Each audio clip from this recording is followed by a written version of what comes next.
Why don't we just rise to play the pledge of allegiance, please? I pledge Allegiance to the flag of the United States of America and to the republic for which it stands, one nation, under God, indivisible, with liberty and justice for all. Again, thanks everybody for coming. I think this is like a second meeting this week out of 3, 4. Oh my Lord. Okay, here we go. So tonight, we're going to talk about the general overview of the warrant review. And schools. And schools. Yes, sir. So just a couple housekeeping matters, if I might. First, the school hearing tomorrow night is at 6 p.m. in Kiva. And they have posted a snow date for the following evening, Thursday, which unfortunately would conflict with a budget hearing here.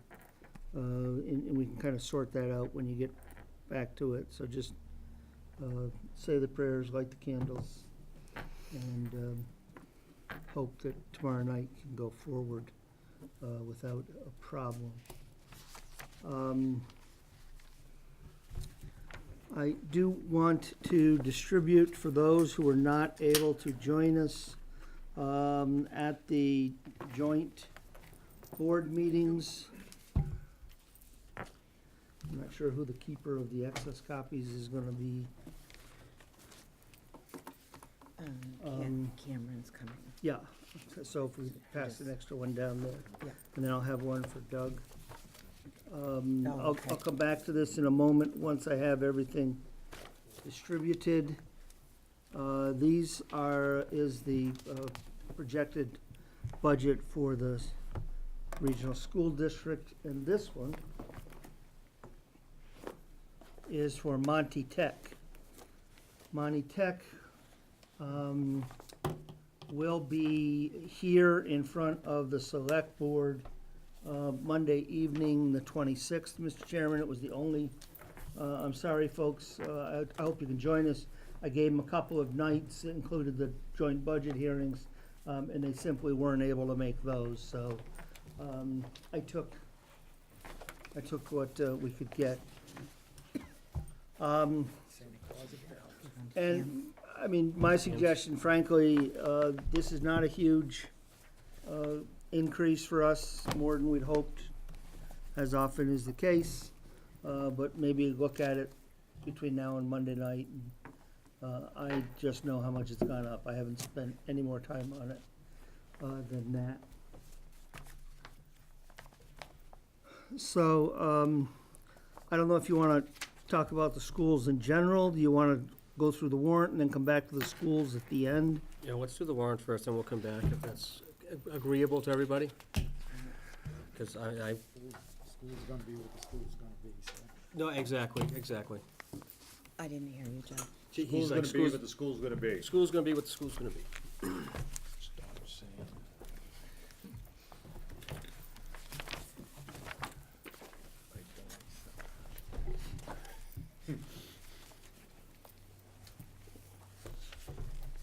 Okay, so we gave you a draft budget, a draft warrant as part of the package.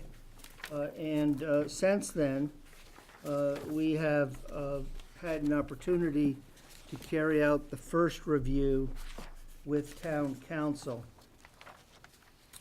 So on the second page of this packet, I do want to let you know that Selectman Morrison has asked me to look at a new draft of trying to move the town election. I'd like to get some direction on that, and we can talk about that maybe at the end. Okay. I'll come back to this Article 5, some of the highlights of that, when we get to that particular article. So Article 1 is a supplement to the fiscal 18 operating budget.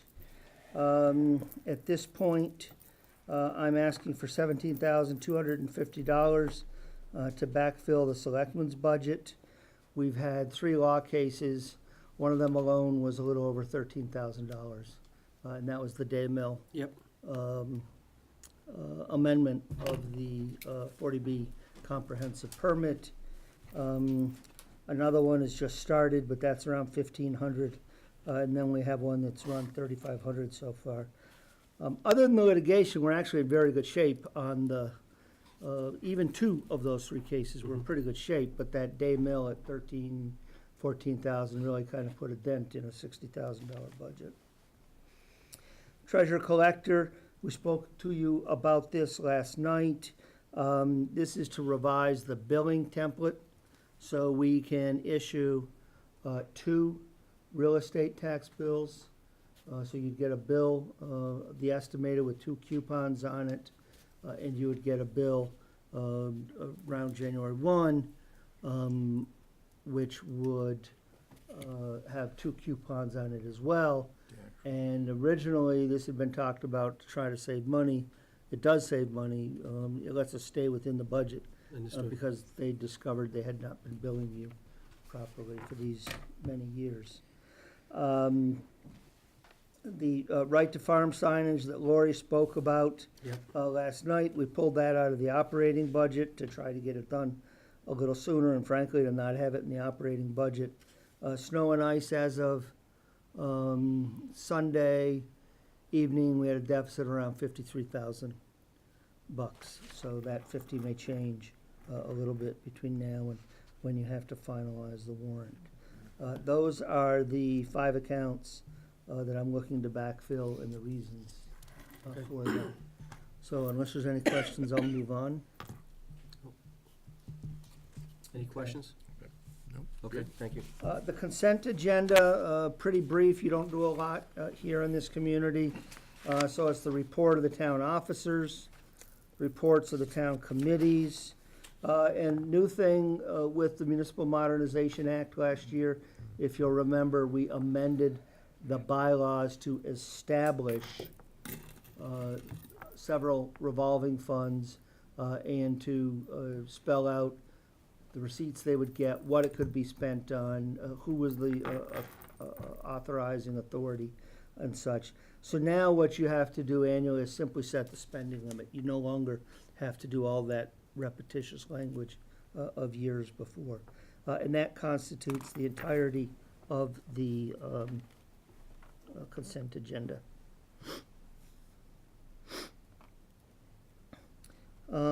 Article 3 may in fact not be needed. Current town council has a difference of opinion with prior town council, so they're looking at prior town council's legal opinion. This has to do with the ability of the select board to serve on committees, boards, and commissions. And there's a difference of agreement, of opinion as to whether or not there is some authorization required or not. My drive here is to, if it is required, is to settle for once and for all whether or not select board members can be on what kinds of committees. And my main interest is on the ad hoc committees, for instance, Baldwinville Elementary School. One item issues where I think having a good flow of information and having the opinion perhaps of the board shape. These are, remember, advisory committees. You still are the ultimate deciding authority. These are not, dual membership on the Light Commission or dual membership on the Sewer Commission or any of the things that had created quite a bit of conflict at one point in time. So we'll have some more on this for you in the near future. Can I just interrupt for a moment? So earlier today when I was here, because this has been come up as a, do you remember what page that was on?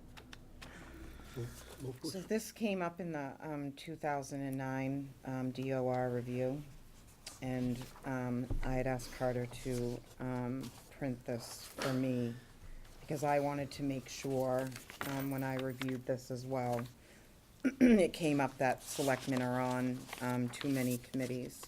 We recommend that the town approve a bylaw precluding all elected officials from serving in any other elected or appointed position. This will allow them to focus on their primary responsibilities. 2 current selectmen, one of whom also serves on the Personnel Board, and the other as an elected Light and Water Commissioner, are continually at odds. And that's really what that was about. It wasn't about serving on other committees or other, where we can report back to other people. So I just wanted to be clear on that. Yeah, I think we're consistent. Happy to answer any questions on it. But as I say, that one's got a little more review. I took prior council's opinion, put all that into an email and sent that off to town council to review. I know you did. Do you have any questions on that? No, I'm be interested to find out what the resolution is. Mhm. You know, it's just, I still have the same concerns, basically, you know, with basically stacking committees in some, you know, I'd rather have more opinions than less, that's why. Understood. Okay, so we'll wait for the new town council to come back with Yes, some resolution. I think he'll be back in the next few days. Excellent. Article 4, we spoke about last night when we did the rec and culture budget, council on aging budget. Scott Dill spoke to it. Diana Morrison, Jackie touched upon it. This creates a revolving fund for community services, for paying wages of seasonal, part-time staffing, supplies, general associated expenses. So anything that they get for rental of the facility, sports programs, instructional, i.e. yoga, day camps, program offerings, they can retain, and we're asking for an initial limit of $20,000, which Scott thought would be fine the first year.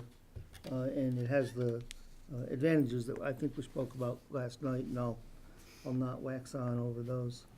I'd like to come back to Article 5 at the end, if we might, please, so just kind of dog-ear those. Article 6, this is one of those sort of odd hangover things. Article 31 says that you will apportion the Class 2 used car dealer licenses amongst the towns, amongst the 4 precincts in town. It's changed, you only have 3. So my thought is to simply apportion them among each of the town's precincts. If you go to 4, this thing's valid. If you go to 5, it's valid. If you go to 2, it's valid. It lives on. The real question becomes, and I worked with the town clerk today, this goes back to 1980 something. We had no legislative history of why this was adopted. There was no one in the office whose institutional knowledge goes back that far. I can tell you, we didn't have a lot of time to work on this today, but 2 of them are in precinct A, 4 are in B, and 7 are in C. I didn't get a chance to put the zoning over on this, because obviously you would think that they would be where they're appropriate zoning. But I guess the question that I need to ask you to think about, the town council's driven, is, are you trying to apportion them evenly? You just want to make sure they're spread around a little bit? You know, again, I don't have the history of this. I don't know why this was adopted. My main concern of the moment is that it at least comport with the number of precincts that you have. So I guess I would ask the board to, if they get a chance, both boards, look at where they're located. We'll try to get the zoning onto this, and maybe we can talk about that a little bit more after you've had a chance to reflect upon it. Happy to answer any questions, but frankly, that's all I got on that one. My thought on why they would apportion them would just, and I'm just assuming because I wasn't even in the state back then, but perhaps would be to avoid having 20 used car lots, like right out here, you know, in one little section, like in Gardner, Pearson Boulevard, it's like boom, boom. I mean, you have business, and it's hell to get out, and it can morph into other things. So, again, I'm just guessing on maybe that was the thought of having so many in each But it place. didn't say apportioned evenly. No, because that's why 7, Approximately evenly. So, You didn't even have We zoning have back 7 then. in No, 1, right? you have 7 in what, B? You have 7 in precinct C, 7 in C. yes. 4 are in That's B. Baldwinville, right? River? Yeah. Yeah, yeah. Precinct Excuse me. 3 is that Baldwin? I'm sorry, I don't know the town. as Can I well look at as- that? As well as I should.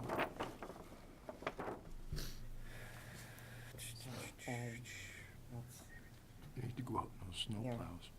Pardon? Harley You need Hill to go out Road, with the snow plows. Dudley No, Road. I don't.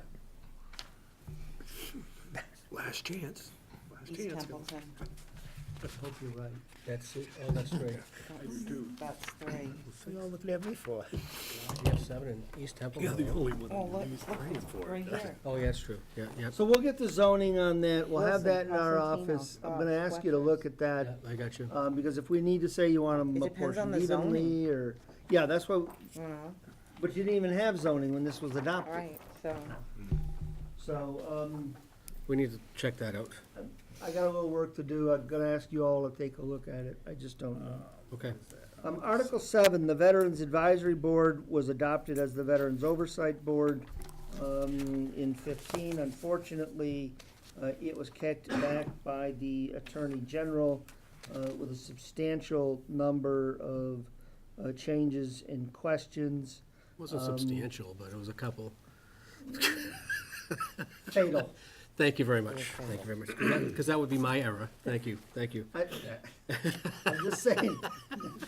Should have gone with substantial. All right, we'll leave it alone. In any event, we need to take my fix it. M&Ms back now. Stop it. This is not uncommon. What is uncommon, that it just got caught in limbo It did. someplace. So basically, the simplest thing to do was to just call for abolishing the old one completely and adopting The new one. a new one. The markups here are from town council.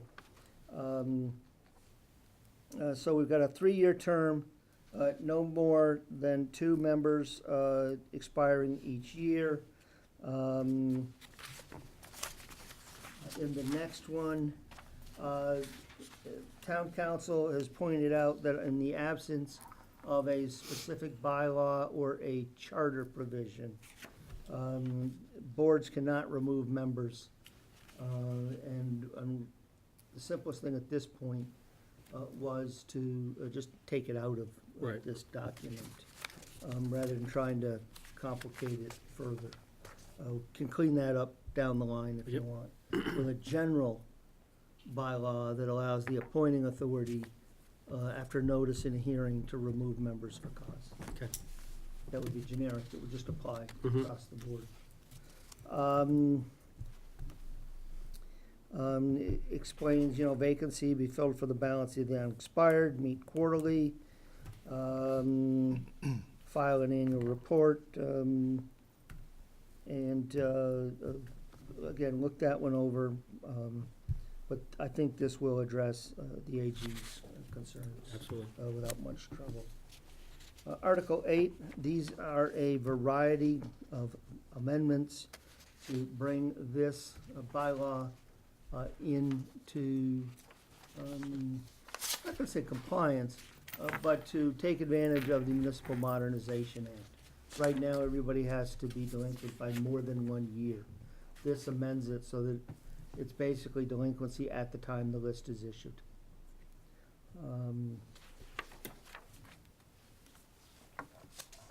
And then the section D, most of that rewrite is simply to follow statute. The original rewrite used Arabic numbers, the statute changed some things and added a few things here and there. So it's basically, if you looked at the Municipal Modernization Act, Mhm. you would see it follows that completely. The trench bylaw, there was a number of comments from the Attorney General's letter. Frankly, I don't think, given the challenges with the school budget and the many changes in our schedule, that we're gonna be able to get that done in time. And so we're basically, I think, within 24 hours or so of just pulling it off and saving it for the fall Okay. town meeting. And the same thing on Article 10. Right now, you have non-criminal disposition basically for the Board of Health. Everything else is a criminal matter that really needs to be cleaned up. Lori did a great first draft, but it's really something that we need to spend considerable time vetting to make sure we've caught everything. And we're applying non-criminal disposition across the board for basically everything that we can, zoning included. Right now, we would have to file a criminal complaint and go through district court as a criminal matter. Under non-criminal, you write a ticket, and that's it. You're done. So I think we're same within 24 hours of pulling that. As well. We'll let you know with the next draft. Article 11 was submitted at the request of the CPC. I have encouraged them to start a public informational process. On the meals tax, if we lose it, we'll lose it on the merits. Hopefully, we won't lose it on process. And I think that's part of what happened here. It is as presented at town meeting in the fall with one exception. Council is advised, and I understand why they've asked for this, that we include the use of eminent domain. In this case, it is not necessarily a eminent domain in adverse action to the desires of the owner, but often, there was no title work done on this yet. Often at the last minute, you'll find there's a title problem, and eminent domain can Right. be used to cure the title problem. The other thing that people aren't aware of, in a typical purchase, the owner of the property only has a 12-month period, I believe it is, to reinvest those and avoid taxation on the capital gain. When you use an eminent domain, they pick up an extra year. So I have actually had property owners say, and I'm like, "Well, okay, but would you mind taking this by eminent domain, because we honestly don't know exactly what we're gonna do with the proceeds." This was in cases of ongoing concerns, but we would like some extra time to, try to locate that new business. It was actually a bar that we were taking, so that we can get an extra tax year to kind of sort it all out. So there are two reasons that are to the advantage of even a willing property owner for you to use eminent domain from time to time.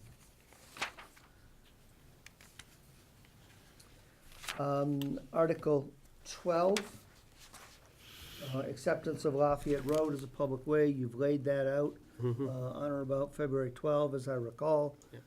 We did get the title package from the developer. We have sent that off to town council. We will be looking at the statute to attempt to recover our costs with reviewing the title package and then documentation for the transfer, so that we can bill those to the developer and try to offload those to keep them out of the budget. Town council was not aware that this was a subdivision that had gone through the planning board review and everything. And they have that full package now. Once they see that package, get an opportunity, the 2/3 vote will drop to a majority vote. High likelihood of that.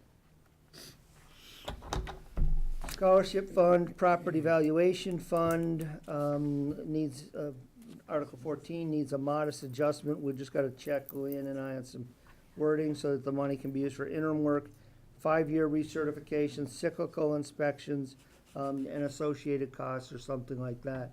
So in case the light plant does not pay for the Vadar upgrade, we can use this account to pay for that. And we won't be stuck without any resources. Article 15 are is your normal appropriation article for the income into the CPC. The only real difference in it is it's presented as a table instead of a whole bunch of text.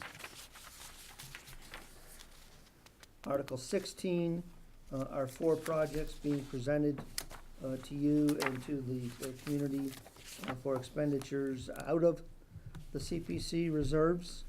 A couple items of note, they are done as one article, not four separate articles. Somebody can put a hold on one, they can call for a split vote, but they are one article. 70,000 towards the Boynton Public Library, 15,000 which can help support a number of the activities that we need to undertake, title work, some design, some survey, some evaluation at Baldwinville Elementary School. For those watching out there, we have a committee, and we would love to have volunteers for it. Give me a call. We do have some specific kinds of criterias, disciplines we're trying to fit, but by all means, particularly anyone in that immediate neighborhood, we really want to try to involve folks. Absolutely. If we can't get that staffed up, we will have to think about having staff do it, which I think would be unfortunate for all kinds of reasons.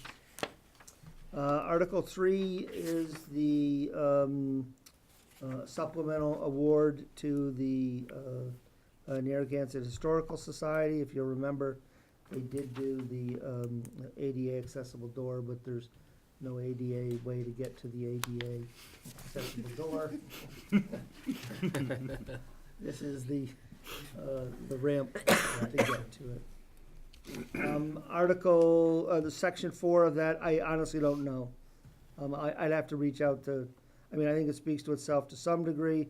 If you'd like me to get John Henshaw in here, or get these folks, just give me a shout, because I really only know what's in here. Article 17 is the cable operating budget. Article 18 is the sewer department budget. We've got something for you on that. That use of retained earnings will drop a little bit. Article 19 is deferred maintenance. Can't really call it capital. You exceeded the limits, but bottom line is it's deferred maintenance. Article 20, we have to take a back up. I've got to write a little bit of a redraft. The statute, I'd forgotten, requires that we first establish the capital stabilization fund and the purpose thereof. So it can all be in the same article, but I've got to add a little bit of language there for town council's final review. And that's for the sewer department? It is, and the idea is that, so that they can start to set aside some of those retained earnings, they have the payment they have to make to Gardner of $500,000 plus or minus. Hasn't really been tied down yet. From time to time, they're gonna have capital needs that they need to explore. And this does two things. It starts to segregate some of those monies. And secondly, if you should fall back into having a problem getting retained earnings certified, and something were to happen where they need access to some of the money at the fall town meeting, and it is for a capital project, you would be able to get to this fund even in the absence of certified retained earnings. So it's a small safety valve, but more importantly, it's a way to start to segregate those retained earnings and get them set aside for Makes sense. Gardner-type project. OPEB, we have asked them and the light department for the water plant to make a $25,000 contribution this year out of retained earnings, and then next year to start to build it into their budget. It's gonna be a long time before we can make substantive progress on the general fund OPEB liability, but any progress that's made anywhere across the organization helps us. And the enterprise fund has frankly more ability than us. So it is important that we make some progress in every element of the organization across the board. Okay. Set the salaries of elected town officials. We presented that to you last night before beginning the budget discussion. You have to, it is the town meeting that sets the salary of elected town officials. There was an argument been made in the past that, well, it's in the budget, so once town meeting votes it, they set the salary. I'm not sure that really meets the test of statute, and so we did this last year, and I'm asking you to do it again. Is there a next year. typo? Says selectmen That is would be zero. up to this body, Mr. Chairman. Where are you talking about? It says zero here, so we don't get compensated for our time. That would be a discussion for this body. Oh, okay. We'll discuss, we need to discuss that. We're not discussing that. Oh, come on, this is, I leave that to the body. understood. Receivables? What's that? I just said receivables? 22 is the general fund, operating budget yet to be determined. 23, I think that this one will drop off fairly soon. I've reached out, I've pointed out that, you know, the days are dwindling. That's on them. 24, again, yet to be determined, is my proposal for a supplemental budget, funded via an override. 25, I was asked about last night. Remember, we get the building permit in 19, but we have costs of inspection spread across 19, 18, 19, and 20. So the method that we chose last year was to plug the entirety of the building permit into fiscal 18, and then appropriate that each year, what we needed as a one-off. Out of free cash, I get you. Out of free cash, and then it just flows in, because the building permit's flowing. That's right. The Bob May, why aren't we doing this memorial article yet to be numbered? And I've explained, you know, my reason of why I hadn't looked at it till now. But the planning board did not propose a moratorium, so there's no point in holding off. There is some question in some areas as to exactly what it applies to. Does it apply simply to the retail, or does it apply similar to a value-added tax across each stage of processing? DOR is in the process of issuing some regulations on that. We don't have them yet. So at this point, we think it's only on the retail sale, but I can't definitively answer it just yet. Excuse me, what are you speaking to? Article, Excuse me, sir. Go ahead. Article 26 is the adoption of the local option meals tax. We have done a flyer on that. Eric took that initial flyer that we sent out with the census, that had some supplemental work that went out to the restaurateurs and others. He's taken that, done that into a nice kind of two-sided trifold flyer. That's out for review by different department heads and such. Yep. And once that's done, we'll probably have that on the counters at our various customer locations. Good. Within a week. Yeah, within a week. And our proposal is to tie it to these capital items. So Article 27 is a proposed 3-year lease for a 1-ton wing and plow, dump body wing plow, fully fitted out, and a cruiser. It has to be a 3-year lease in order for me to get the best interest rate. They have to be on the same term. I think we can get it down into 4.5, 5. We paid 7 on the commercial lease Right. when we did the last cruiser. The 42,000 that DOR estimates we will get as revenue will not support that lease fully. So I'm looking for a little bit of cash to help buy the principal cost down, so that the lease can then be supported with the 42,000. We were advised last year that this required a 2/3 vote. I've asked town council to revisit it because I include a so-called escape clause for lack of appropriation. He believes, but he wanted to circle back to DLR, that that'll bring it down to a majority vote. Without the escape clause, it absolutely is debt So and requires the 2/3 vote. But with the escape clause, he believes it may only require the majority vote. So watch that one when it comes back to you. Okay. But that is our proposal, to tie it so that people see that it is actually going to what we said it was going to go. Now, obviously, this body can make a decision at the next 3-year cycle, and the town meeting can make a different decision. But I thought it important that we show people that we really truly are using it for what we said we were gonna be using it for. I thought that that would Mr. Chairman? give them a level of comfort.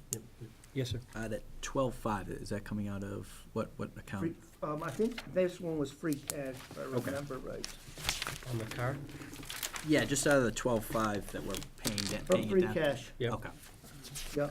And I'll show you a chart with a proposed uses of free cash in your book. Yeah, I know that's a capital Yep. expenditure we can use free cash for, one time. So, Article 28, 252 Baldwin bills paid off, that freed up 92.5.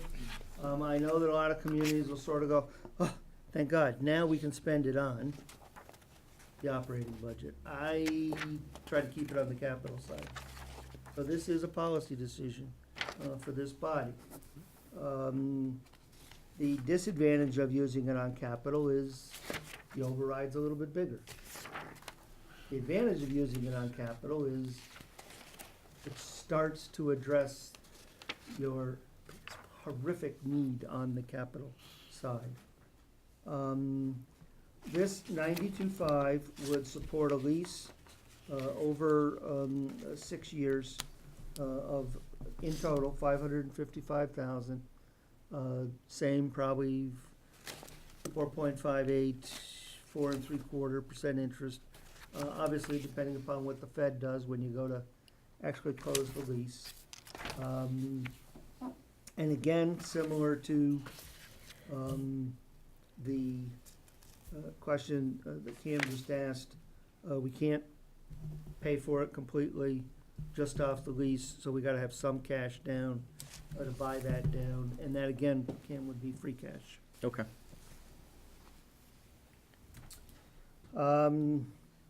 Capital Budget A, and Alan will speak more to this for you tomorrow night, or Thursday night, apologies, is a capital budget.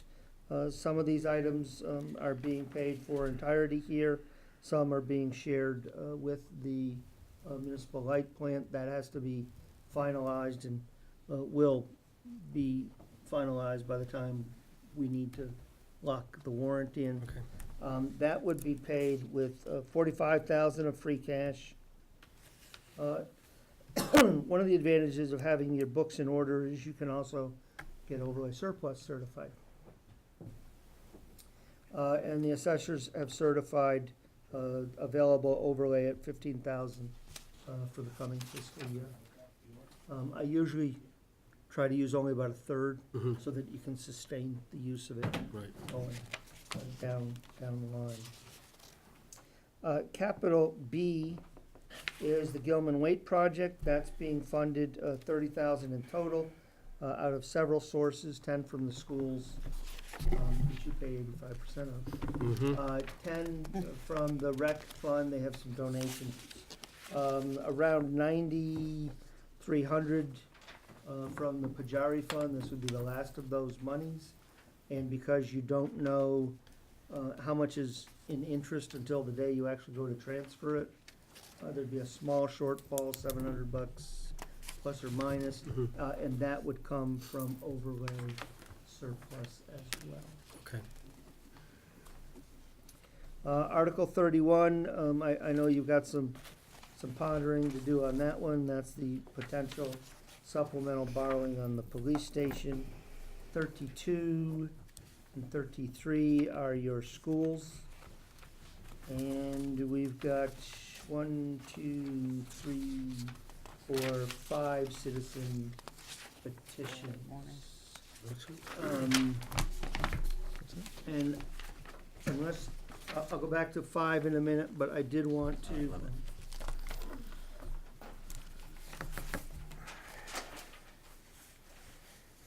Sorry.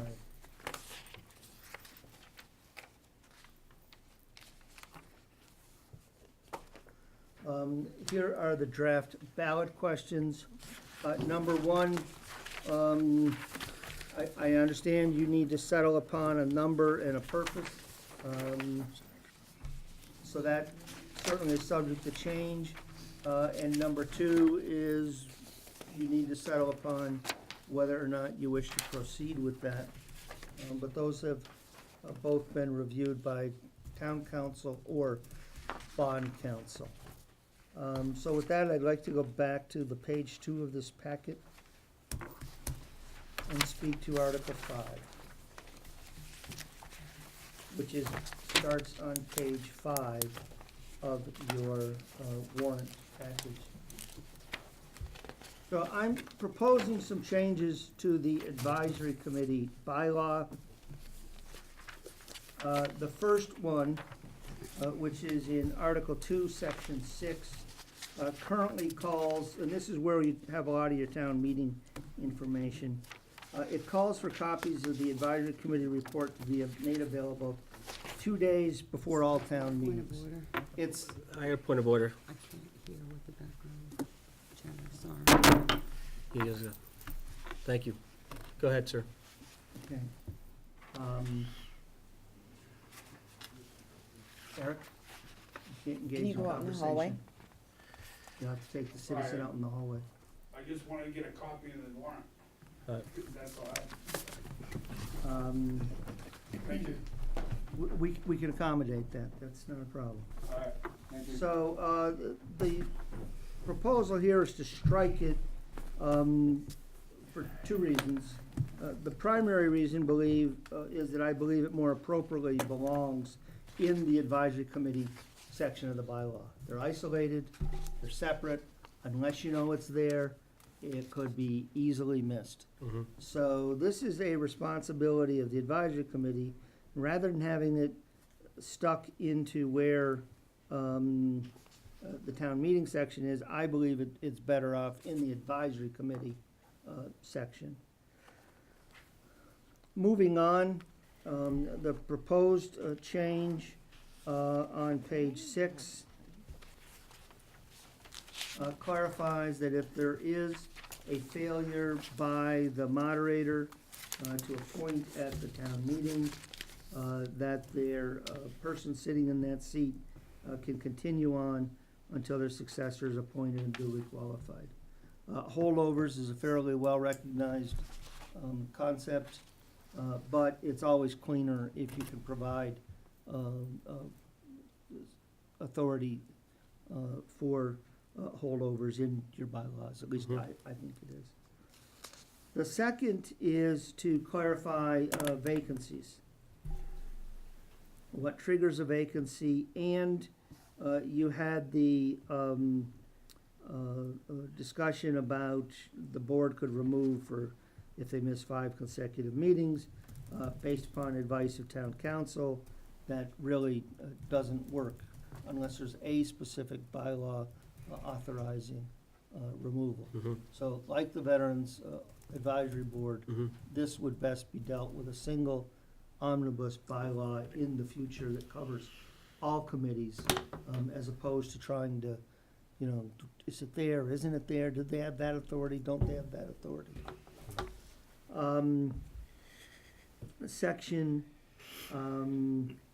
The other thing that this does is it provides for the moderator to appoint in the case of vacancies. Right now, you have a blend where the moderator appoints, the committee appoints. I'm of the belief that it is best and it is most consistent with precedent across the state that the moderator should make all such appointments.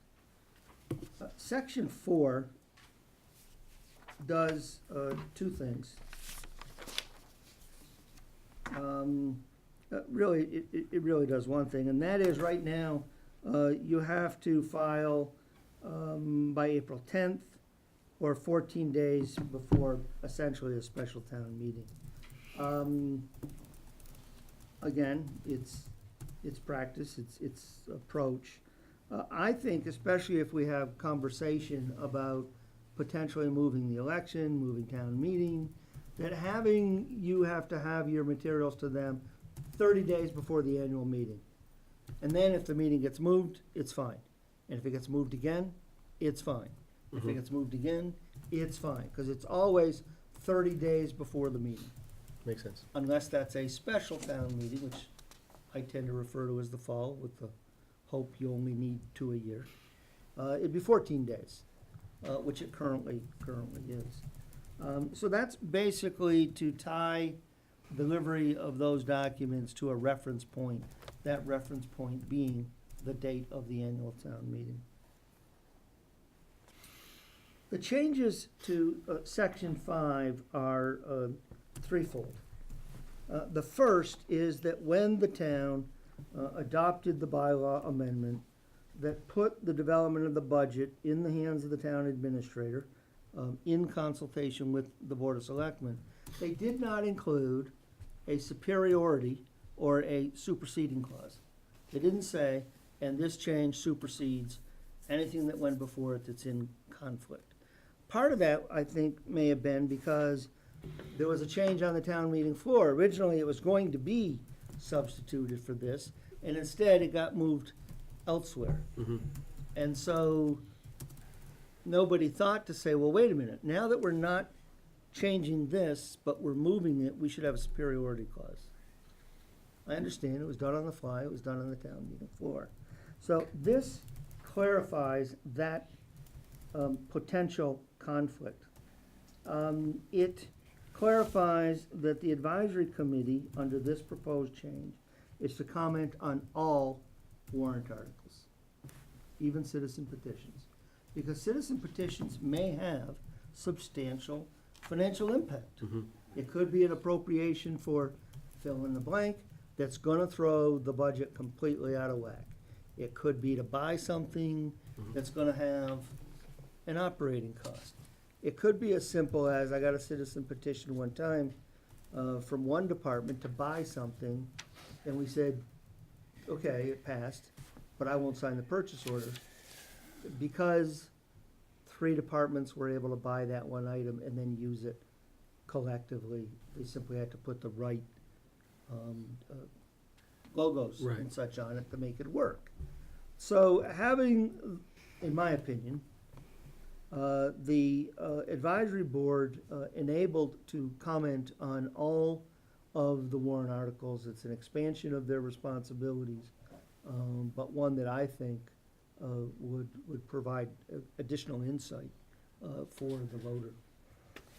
And finally, it does require that they have their report a little bit earlier. Rather than 2 days before any meeting, it's 7 days before the annual town meeting and 4 days before a special town meeting. And whether that's, 5 for each so that there's no confusion or whatever. I just didn't think 2 days was enough for the voters to have the benefit of the advisory committee's recommendations. So those are the recommendations that I've made, why I've made them, and that bylaw did not get review from town council just yet, because I didn't want to expend the money on it until I had reaction of the 2 boards. Understood. Great. Great. Do you guys have any questions? Advisory committee? The only comment that I have, and the whole thing is on section 2. It just seems to word a little funny, where it says, provided, however, that in the event of a failure to appoint a successor, members shall serve until the successor is appointed or duly qualified. It just sounds like, if somebody's saying, no, I don't wanna stay in the position again, you're saying they have to. But they would resign, they would formally resign. Yeah, it just says, the shall, I just wondering. It just seems as though it's But it should be shall, let me just say, Bob, that it certainly should say, they shall serve until their successor, is appointed and duly qualified, that would be the normal language. If you make it may, then it's not clear, but if somebody who says, nope, I'm done, you guys are not talking me into another round of this stuff, Yeah, they can simply resign. okay, so, all right. And then that's it. That was my, that was my concern, Yeah. somebody was just, and then rather than just saying the position shall remain vacant until, No.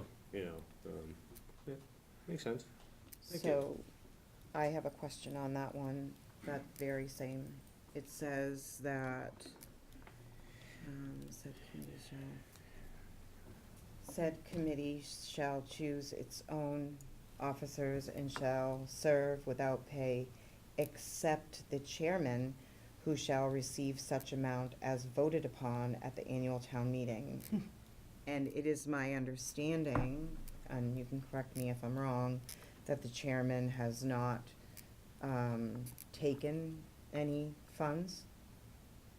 This chairman hasn't, Will hasn't in Okay, years. so I would ask that that be stricken. And no monies have been voted at town meeting. And none was requested. Is, I don't have a problem with striking it. I have no issue with that. Believe it or not, I was trying Do to any keep the of you- changes to a minimum.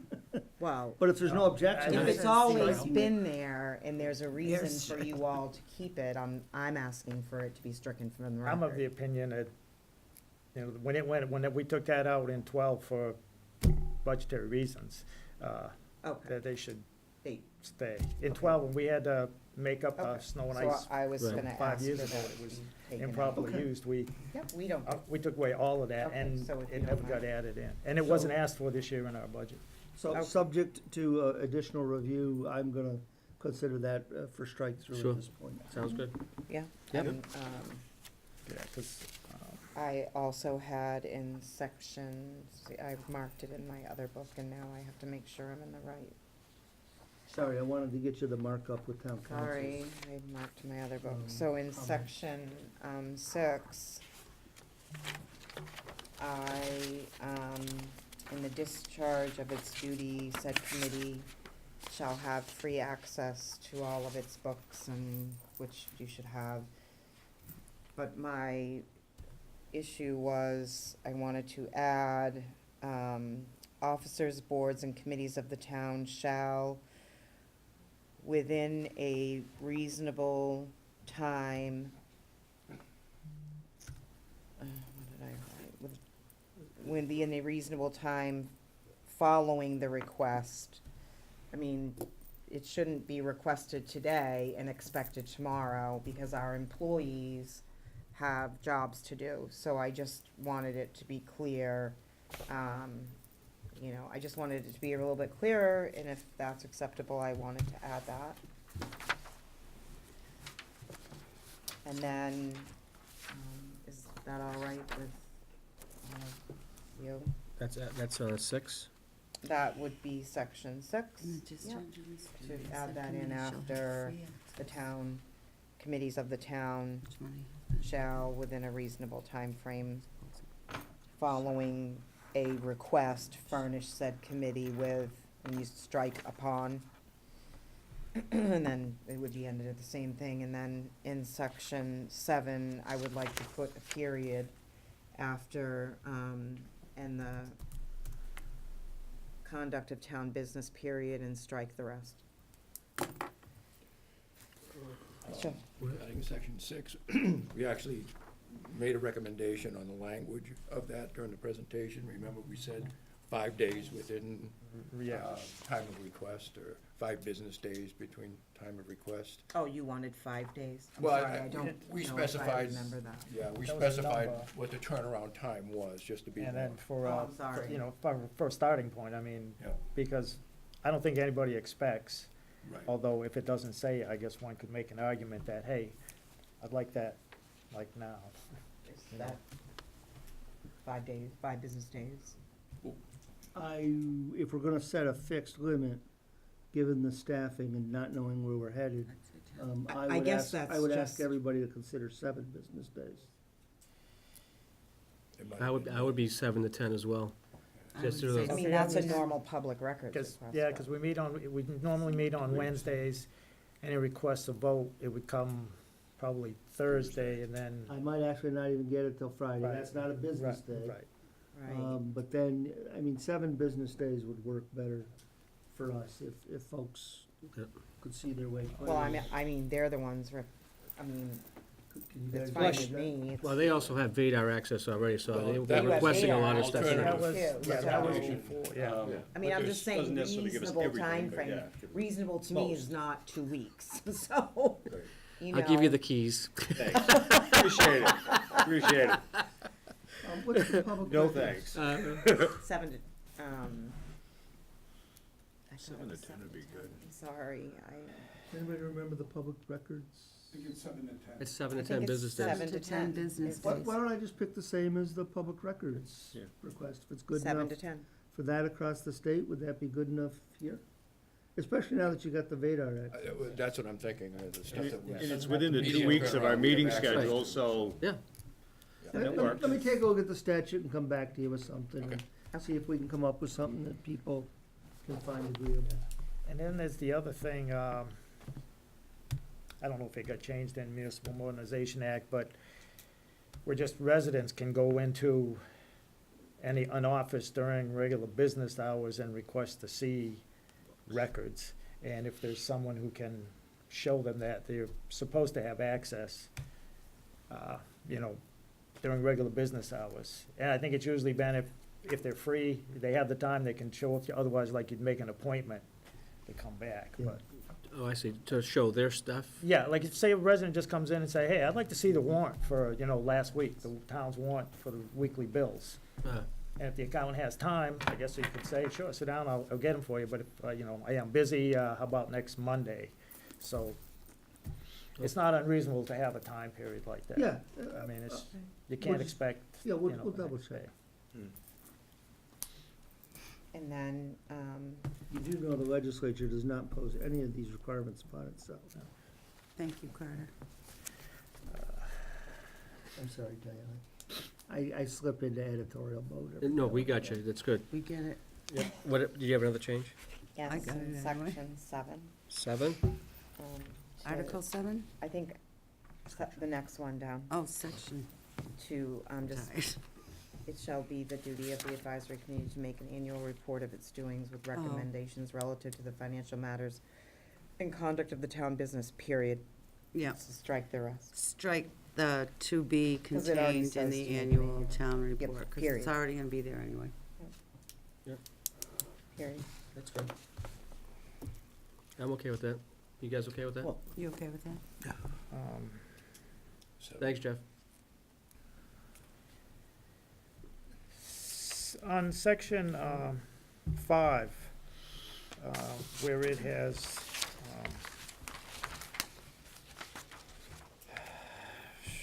statement of expenditures and stuff like that, did you put the, I think it's under Article 3, where it states, and this is where I'm trying to, hopefully we'd see the straightened out the conflict with, I think it's section 4, where it says selectmen, town administrator would do, create the budget. And Are you referencing a and this bylaw one item? here Pull is it up. the, Yes, which What one? do you recommend, what are you looking the at? columns and all referring of that. to? It's always been the conflict, Okay. since it, because But where is it written? I think Article 3. What section are you is it- looking Is it at? Article 3, town officers? Okay, so- You look at the Article article. 3, section 4. Right. Yeah, And I got that's it right always here. conflicted with this, and I was just wondering if they were put side by side. I mean, they may get straightened out with the codification process, but, So the, because it I- seems like that's what it does, it removes that conflict entirely, I hope. Are you talking about the bylaw, Jeff? Yeah, there's, and this was the Bylaw? attempt to try to, I don't have the bylaw in front of me, Okay. Jeff, Well, so I let me can go get it. back and, Yeah, but I just like the once and for all. Hold on. Here it comes. well, actually, let's see what Jeff Oh, good. referred to, Jeff, is a bylaw. Right. Yeah, under section 4, and that's Article 3, where it says the Board of Selectmen to appoint town coordinator, administrator,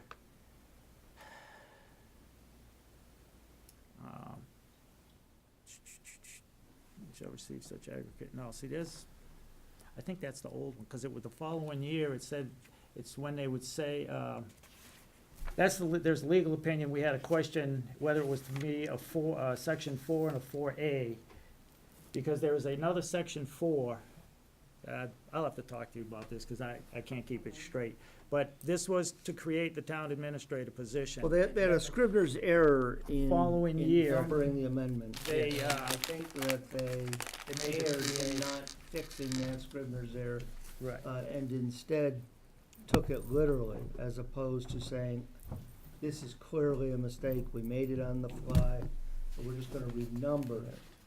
And, I'll take a look at that, you and I need to chat before getting into Monday night's Just, meeting I mean, just to anyway. get that, because I just like that conflict straightened out. Understood. And, because we asked the question, and there was a legal opinion, and it was when Bob Marker was here, so this was a couple years back. Right. 13 created the town administrator position, and then Right. in 14, the section 4, again, for the town administrator in conjunction with the Board of Selectmen to prepare the budget, and it conflicted with the lines that you've taken out of here, or you're proposing to remove. Yeah, I To think you're try to right. clear, and I just want to make sure that, because that was the, I think, if I remember right, the suggestion of town council was you could, last resort, you could go to town meeting, but if the two boards could agree on something and clean it up and have it just a bylaw change, because I'd just like that conflict to be Resolved, I got it. ironed out. I think it was a numbering If it issue. was meant to be a section 4 and a 4A, then, I think, It was it was a numbering issue, Get it. and but it we was are like a fixing section it. 4, and then 4 replaced 4, and it's like, yeah, I got 2 town meeting votes that say 2 different things, and right, where's we the- talked about that, the Carter. original one? Yep, and that's the But I problem just with like doing that things on the fly. That's right, that happened on town floor. And it wasn't correct, it wasn't done appropriately. But Jeff and I need to chat before going into Monday night's school reorganization committee. So Jeff, maybe we can find a few extra minutes to look at that item. You're okay with that, striking that one out, is what was just suggested? Yes. Okay, so in some ways, I think that it a little less power in terms of they don't get to appoint their own vacancies, but a positive in terms of reducing or at least addressing the conflict between the two bylaws, and some expansion of the things that they're asked to comment Mhm. on. So on balance, I hope everyone finds it an agreeable blend. That's all I've got on the warrant, unless there's other questions. Do we have any questions on the warrant? I do. You do? I do. Okay, Jeff, I read up. I'm just a simple little guy from Templeton. It's okay, take your time. The article, 25, Can you give me a page number? 16, Okay. and it goes back to,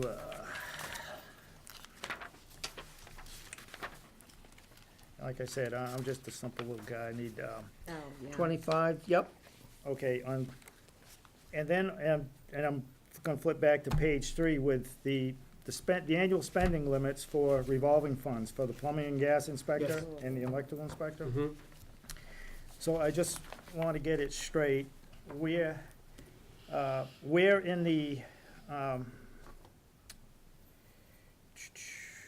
development services line of the budget will this extra 50,000 be placed? The 5100 account. Yes. Under personnel? Yes. Okay. He- And no, that he's will talking- be yeah, in- No, he's talking about this, Is it going to go under the building commissioner, or is it just going to be an the extra extra? 50,000. Like a- It's gonna go into like an the extra It'll be 100 account, which is personnel. School under dash that. inspections. So it doesn't go into the inspection itself for the So they will be revolving. paid out of the revolving fund until you meet that limit, and then if there's need No, for more. they will be paid for all of the normal and ordinary jobs that be done out of the revolving fund. the new house, the Cumberland Farms, the Right. Dunkin' Donuts. Okay, so it will be All of those just kinds of separate, things compartmentalized. over Okay. there. Yeah. That's for budgetary reasons Right. too. No, I just, And then if it's a school inspection, they'll be paid out of the 5100 account in the development services. So everybody can see and and capture. that will clean- show up as a separate thing on the budget to actual. I mean, so this Well, will be, the 5100, you'll but be it able will to see be it. compartmentalized. Yes. Yeah, Okay, I just, you'd have to get the breakdown of the 5100 account to see, you know, Right, how much understand. went to the building inspector or When gas are or we talking plumbing, about this? but it will all be in the When are we 5100 talking account. about this? okay, We can, no, I but just no. want that to be clear, because if we look at it, Well, will we have what's that? that extra? All That's right, we did that too. right, that's my only should be issue. talking Thank you. Well, go ahead, bring it up. Very good. That's, Oh, he has answer other your questions. question. Yes, no problem. Just, I do wanna just put an advertisement out there. You'll see the same thing for fiscal 20. What, you'll see- God willing, you won't see it in fiscal 21. Right. You'll see this same type of article Right. for fiscal 20 because the construction is going through 3 fiscal years.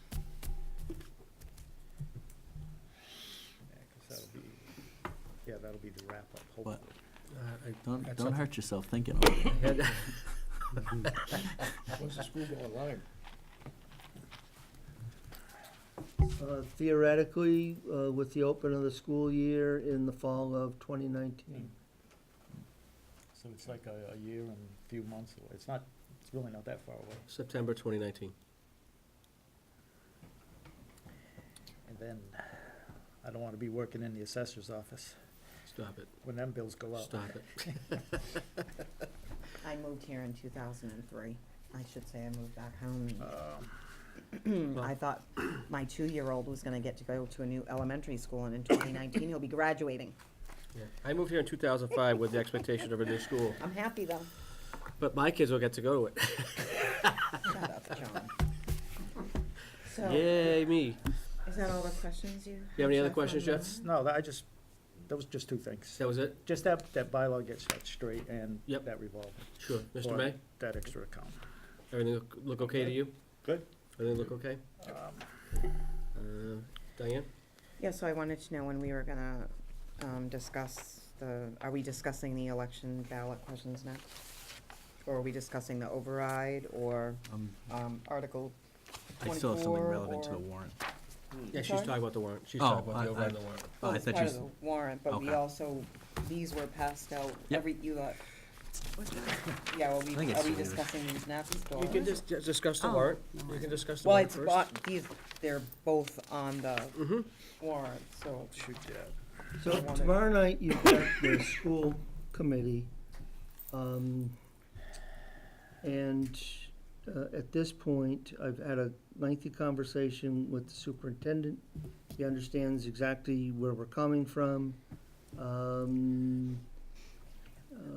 You know, and so we'll have to see what happens tomorrow night. What I need is direction from the board, if there's anything that you wish me to prepare for tomorrow evening. I can tell you that when the number goes north of $6.2 million, I can handle, even I've got another small adjustment for you here tonight. But the way I build a budget, You mean 6.2%? no, $6.2 million in total. Is that what, okay. Okay? No, we can't handle a 6.2% increase. Once we go above 6.2 million on the operating side, not the debt, because that's a pass-through, Right. we are into real meat and bone. There's simply no way around it. I start a budget with setting aside 2.5% of the non-excluded real estate tax levy. And that gives me some room to handle hits that occur during the course of the budget development, hits from the school department, hits if the legislature has a lower appropriation than House 1. Right. So we can absorb another 40 or 50,000 above my estimate. But once we go above 6.2 million, you really are into meat and bone. So, I need to understand what, if anything, you want me to, A, prepare, for you to use tomorrow evening, and, the gods of storms willing, we have the, a public meeting on Tuesday. And if there are alternatives that you want us to monetize, you wanna know how much is saved if we did this. How much if we saved if we did that. Because as you've seen, like with Mark last night, it's not always just grabbing a number out of the budget.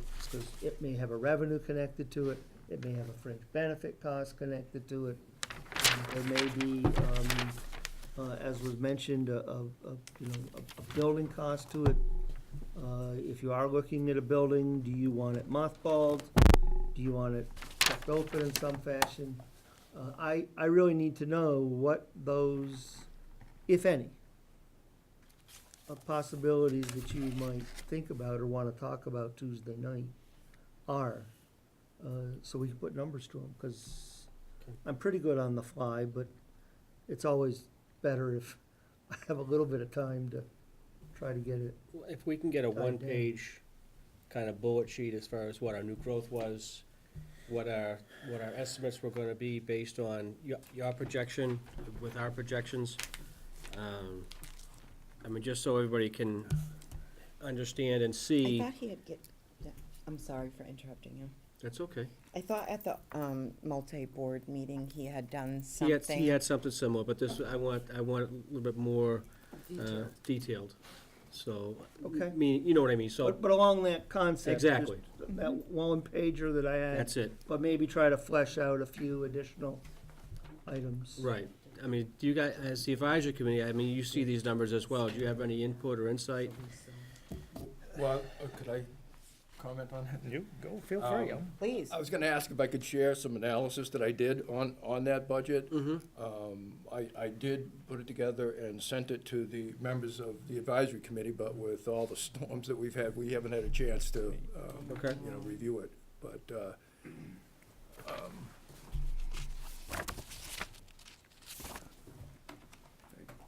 so, please. He sat there very quietly at that meeting, but his mind was working. We'll see.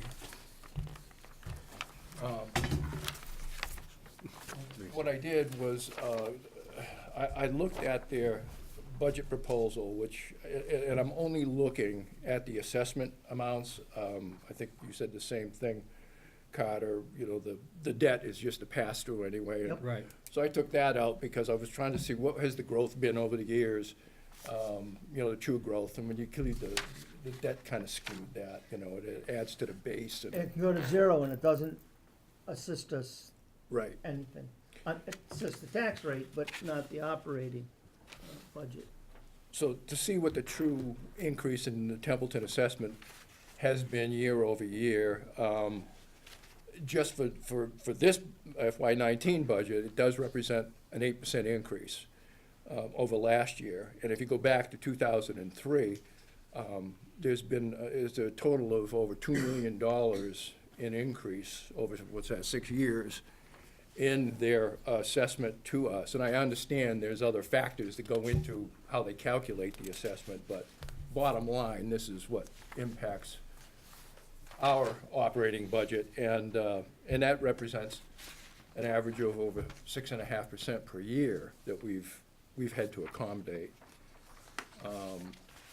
So I don't know what our options are in any regard if we don't get the number that we're looking for, or we think that we can absorb without, dramatically impacting other departments.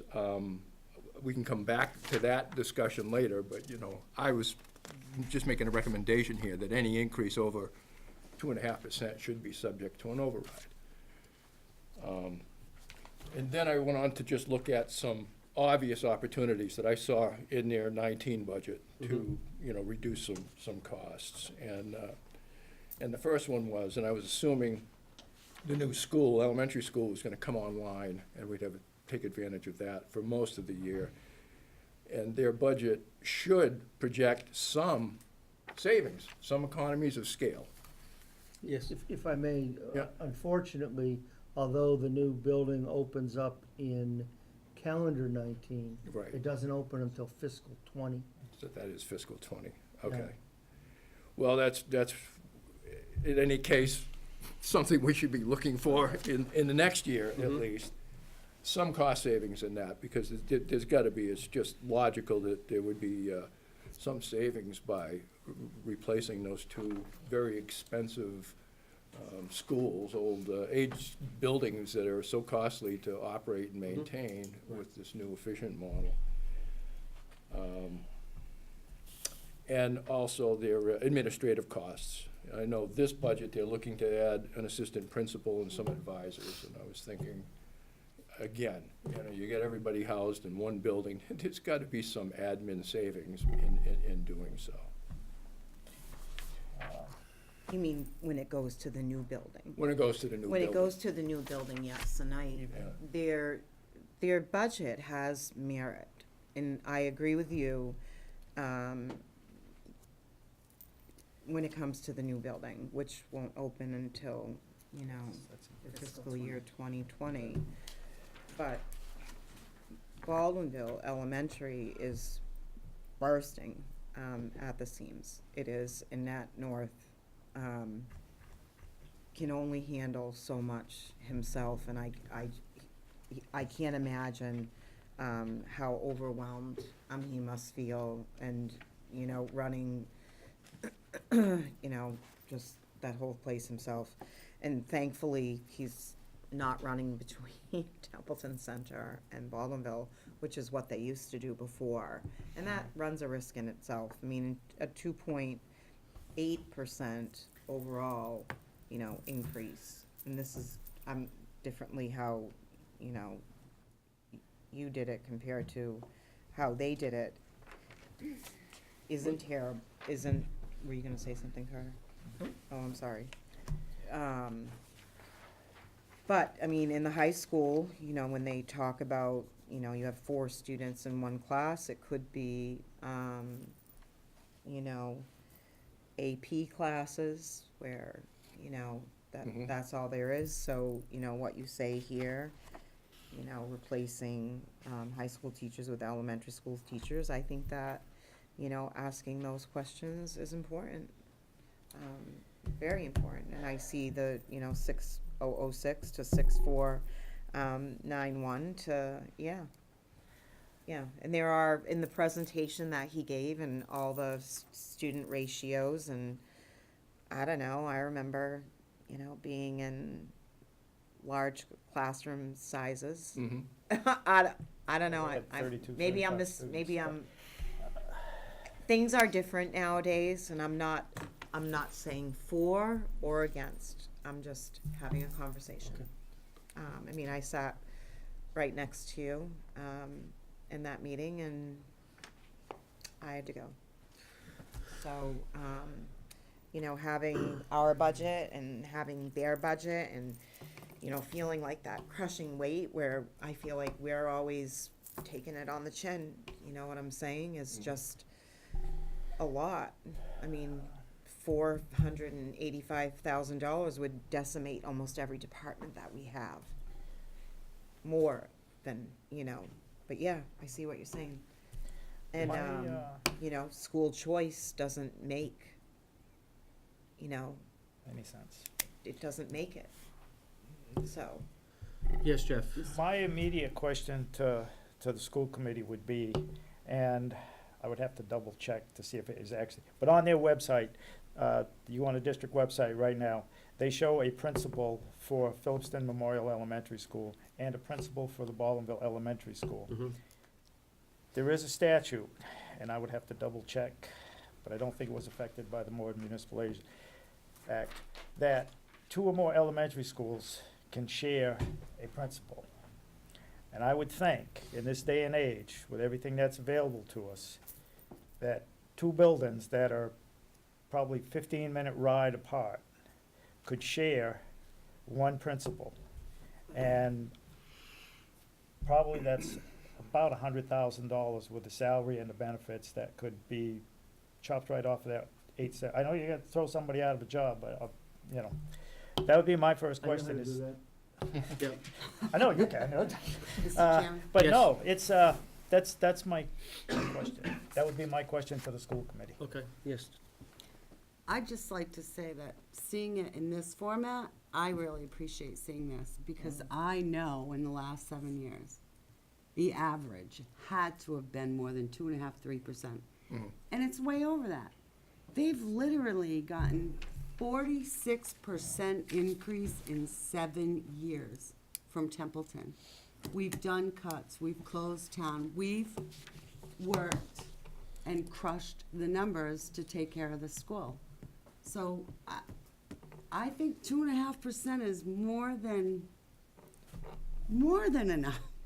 It went up 12% in 1 year, the amount that we contribute. But if you look at the student body numbers, I was also at that meeting. He didn't happen to bring up the high school students that have 7 in a classroom. That's like a private school. So I'm thinking, yeah, we have a lot of questions, but I do really appreciate you breaking this down. This looks fantastic. It's something we could really use in the meeting. I It comes mean, down to- for discussion. You know, we're always, It's look at this, the measures you folks have had to take, and, you know, and there's always ways of, you know, finding savings and be creative and still provide the services like you've done in the last couple of years here, so. Can't do it anymore.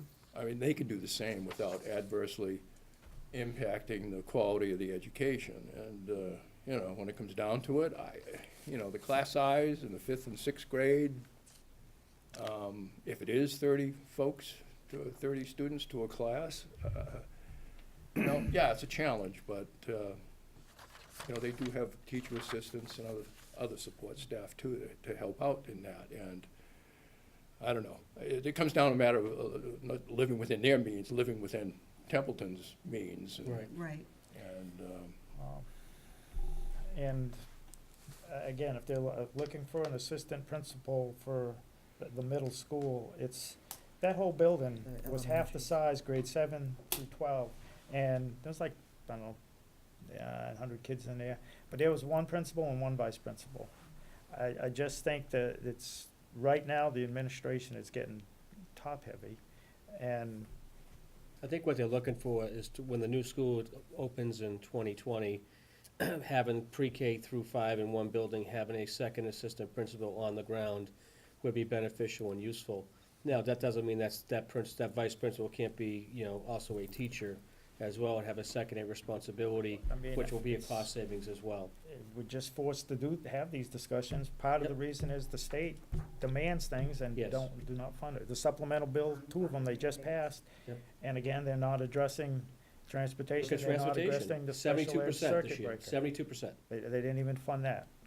That's, So- I was gonna say, that's one of my things, when looking at this, you know, I mean, when you listen to Dr. Casper and he talks and he says the 2.8% increase, you know, sitting there as a citizen, that doesn't sound bad, you know? But when you look at it and you realize that 12 million of that budget is from the state and there's no increase in the state's fee because the school says they got a 2.8% increase, that 2.8% increase on the $20 million budget becomes an 8% increase for the towns.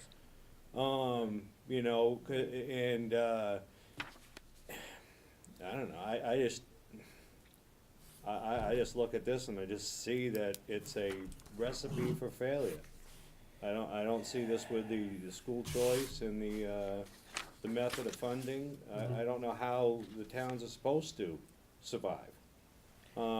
Because, you know, like I said, $400,000 coming out of this town's budget kills the town, everything but, you know, absolute mandatory services. And then Bare and then bones. some. We will be at bare bones. it just in the town of becomes a us Templeton. against them There's no thing, way and it around that. shouldn't Yeah, be, but- No, and it I shouldn't don't be. like that Which, either, Jeff. it's But- horrible. And it's That's- created in many communities, Yeah, especially it's with a just not- I mean, regional this is happening school in a lot of district. places, but So that would be my first question to them, would be the principal. I just Sure. wanted you to remember too, Paul, that a lot of these years, that DESI apportioned us a penalty for not paying enough. So that's part of this. Mhm. It was like over $100,000 a year. So I don't remember exactly what that number was. Yeah, we're over that. But you're also $1 million above We just minimum got required to that. contribution. Yeah, we're also $1 I'm million over. just saying, part of that was an assessment that was given to us for being underfunded. Thank you. I'd like to make two comments if I might. Mhm. First, I think this front sheet is terrific because, yes, I think Dr. Cassavant made a good case for his needs, and the 2.8 is terrific. And if we were going up 2.8, I'd say, oh, Yeah. unfortunately, Quabbin, has the same challenge. Yeah. Adams, Cheshire, Mhm. where they're going up, 3, 4, 5, 6, 7%, 3% in total, in one district, but it's all being borne by the local communities. Yeah. Because Backs the tax bill. chapter 20 went up maybe $20 a kid, and there's actually less transportation money in the governor's budget this coming year than last year. Right. So I think page 1 is terrific. Page 2, I would encourage the advisory committee to avoid, because none of the possibilities for savings coming out of the new school arise into fiscal '20. And I need to disabuse you of the notion it's gonna save money. Yes. Because it's gonna have it's gonna have more square footage that has to be cleaned and taken care of. It's going to have much more technology. It is a power suck. It's gonna have smart boards. I'll be interested in seeing what the number is. Let me just leave it at that.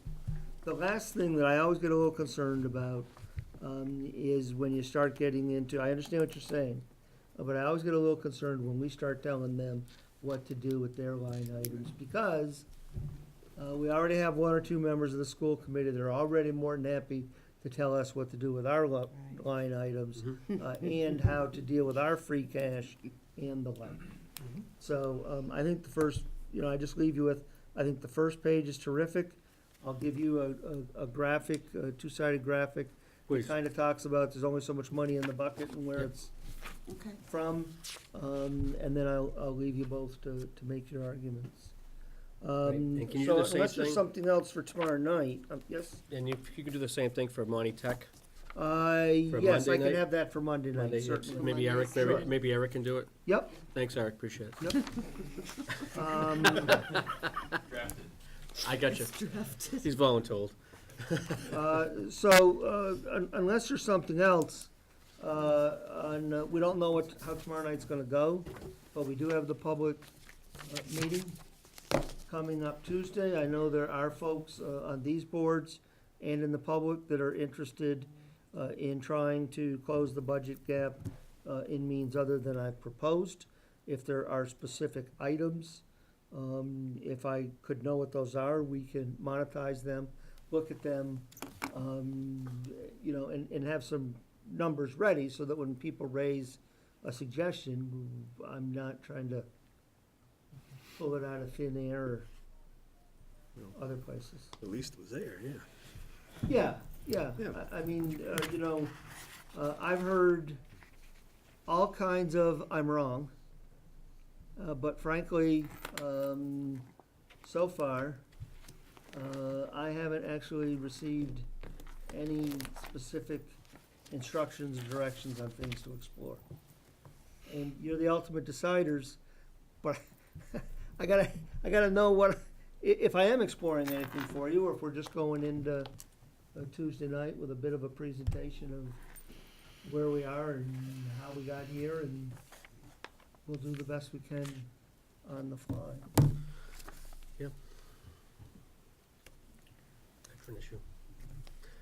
You want to talk about the warrant article for the override potential Well, for the yeah, I AOS? think it's time. Okay. Well, I just want to talk about in general, how does the board feel about the override?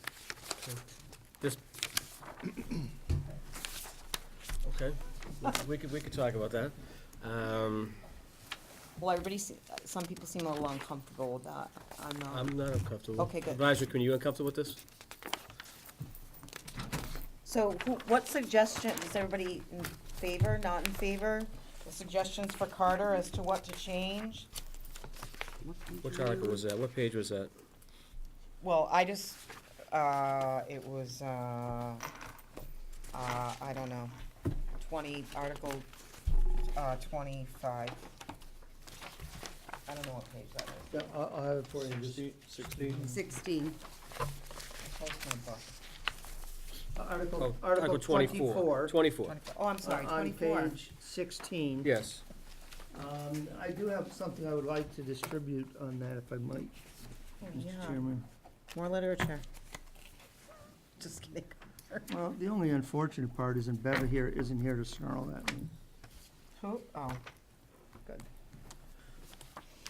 Holly's not here to, like, pile it all up either, So, as well, she takes all her notes. So, I have been asked, by some folks, why are we only going for 60 cents? Why aren't we doing more?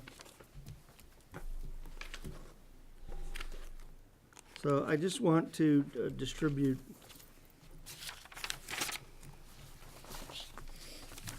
thank you.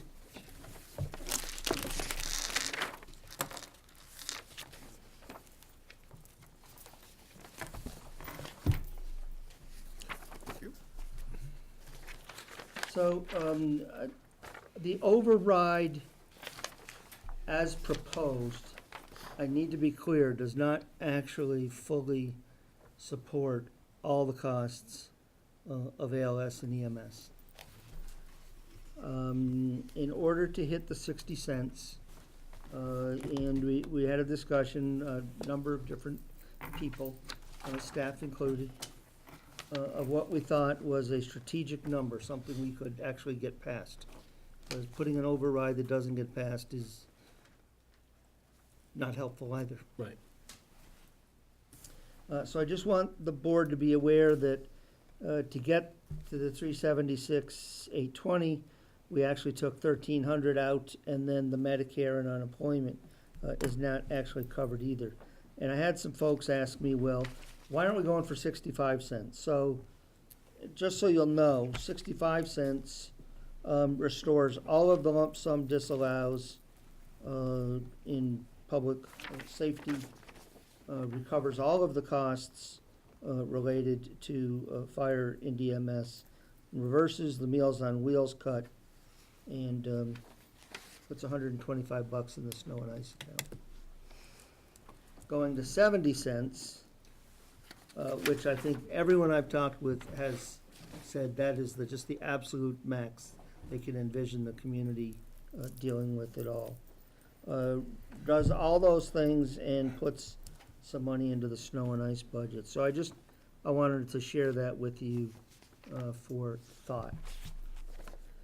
For those who've asked me why we aren't going for more. Okay. So, Mr. Chairman, Yes. to add ICE, to add COA, this is a specific warrant. Mhm. And I have to agree with you that we just went up. As a homeowner in town, even the evaluations of our homes have gone up. Mine went up, like immensely. To put anything more than 60 cents on an override, we're gonna lose this As on the it town goes up, floor. as it goes up. As it Set goes up. Forget for a moment. I really I- believe that I do that's not believe gonna that you pass. want the purpose to be as tight as possible. Right. Jeff spoke the other night, yes, Why are we you got sharing? lucky, you sprinkled about 60,000 or so into an override with the regional school district, but everybody clearly understood what they were voting for, the school Here, they're not district. gonna they're gonna say, well, This, everyone clearly understands they're voting for fire EMS. If you pick a different purpose, again, you want it to be as tight as possible so people understand what they're voting on. So, I think 60 cents a good number, but I have been asked by a number of people, why aren't we restoring this? Why aren't we doing this? Why aren't we doing this? and I wanted you all to see those numbers. Thank you for that. Anybody else have anything to add? Jeff? Would you consider, or do you think they work? I don't know if they would work in Templeton, but I know they have been done, and they work in some communities. A tiered approach? Give people option to go for 60, 65, or 70, whichever one gets the most That- votes. I'm just tossing options. They're legal. They are, and I have seen them on a ballot. I've seen them, but I've never I experienced them. haven't seen them. I'd have to look because I've never used it. It doesn't mean they don't work. It simply means I don't know anything about them other than they're legal. Do you, I I'm sorry, Bob, no, please So go. I was just gonna say, I personally, as a taxpayer, wouldn't like that. I wouldn't either. If I saw that seems like options, no real direction, it just seems too, I would be okay, A, totally B, or confused. C. And we'll take the Does lowest not, common denominator of whatever you'll give us. does not seem like a plan. It Right. just Right. seems, I also don't think it's fair That's to my- the voter as well, Yeah. because if you can't go to 70-cent increase, so but you wanna provide the 60 cent, then you can go for that. But if say the 70 cent wins out overall, you kinda, cause then you would just say, Right. I can't do 70 cents, but. I mean, I can explore it if the board likes, but as I say, No. I'm not familiar with it in practice, Jeff. I don't think so. You think? I just think like Bob does, and it looks like we're either being lazy, or we're being like, wow, this board has no plan again, and if you go to the Yeah, ballot, we always have a plan on this If you- board. This yeah. is an awesome board, Diane. that's not what I'm saying, I'm sorry, maybe I said that wrong, but if you kinda go to the box and you go, oh, No, I think one well, number. and we have more than one question, and we just kinda go, now I don't even know what to choose, I'm not gonna choose anything at all, and we might just lose altogether, we're gonna lose whatever we choose, Well, so again, I don't agree we with talk that. about losing, and Votes, 60 cents. who loses here? I think it's, We talk about The losing, townspeople lose. who loses? taxpayers. I don't mean we, I mean we. Yeah, the whole community is gonna lose, because what they realize and don't understand, and again, this town has been flown by the seat of its pants for so many years, and again, mistakes and poor judgment and choices and poor leadership that go back a ways, we're paying for the consequences of that actions today. Kinda like what happens in government, it's not like what we're doing today that's gonna affect us, gonna be effective in 5 to 10 years from now.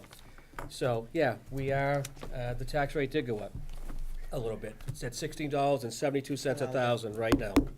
Right now. Everybody that touches Templeton's at between $19 to $21 a thousand. That really means nothing, and I get that because a lot of people move here because the tax rate's so low, and it's great. But in order to afford the services that are being provided, to include the ones that have been voted on by ballot vote, meaning the ALS service, was not just voted by town meeting, it was also voted at the ballot that the people wanted advanced life support, which is the best service that's out there. You have an ER at your doorstep within 5 to 8 minutes. It's a very great service. It's an expensive service. And I'm not gonna sugarcoat nothing. I think what they did, again, poor management and choices in the past, with a stronger business plan, with a stronger, ability to understand the process and rate changes and how AOS is billed through the billing company, through Coastal.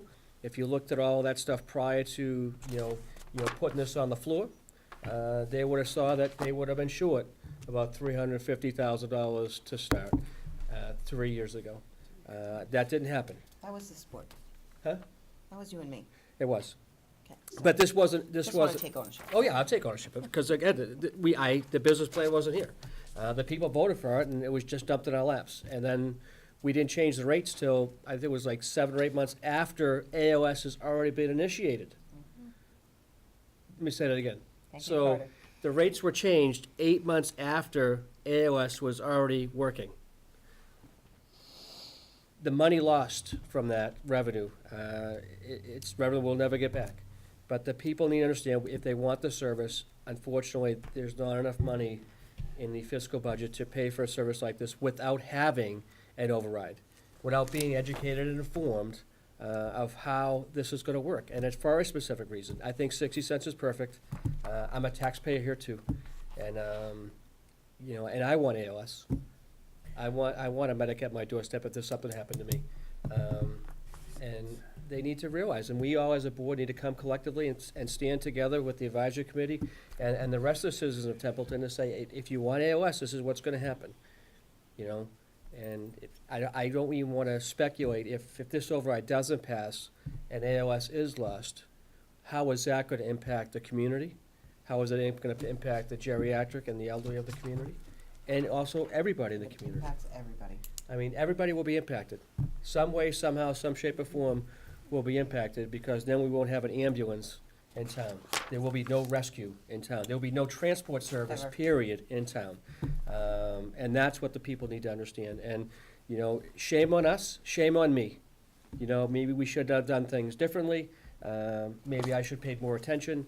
But nevertheless, we are here together with this ginormous problem that needs to be addressed. And I think the address at this point would be potentially 60 cents on 1,000 as an override for the 300,000 and 376. I mean, at least that will at least keep wheels up, wheels rolling, AOS in town, and hopefully at least give a path for at least another 2 years with the future projections of how, you know, Coastal's gonna operate with increasing billing and then services within the community.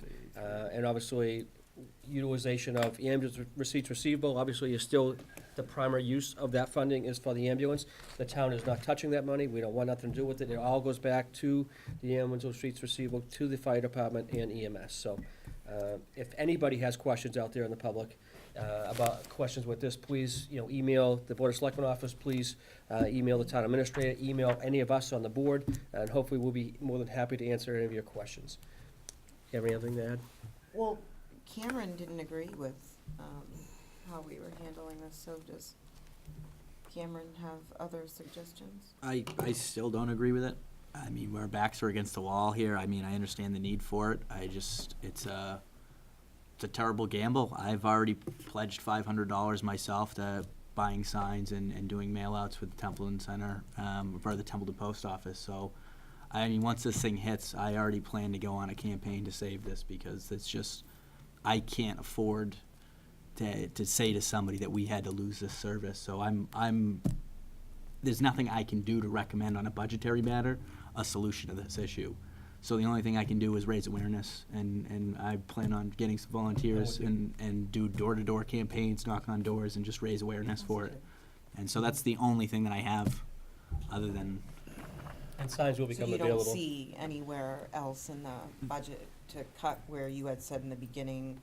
unless we want to just have police, fire, and a DPW, then now there's really, I mean, that's the unfortunate reality. And Carter had sat me down and he said, you know, there really isn't that much money in this, because we would be coming up short.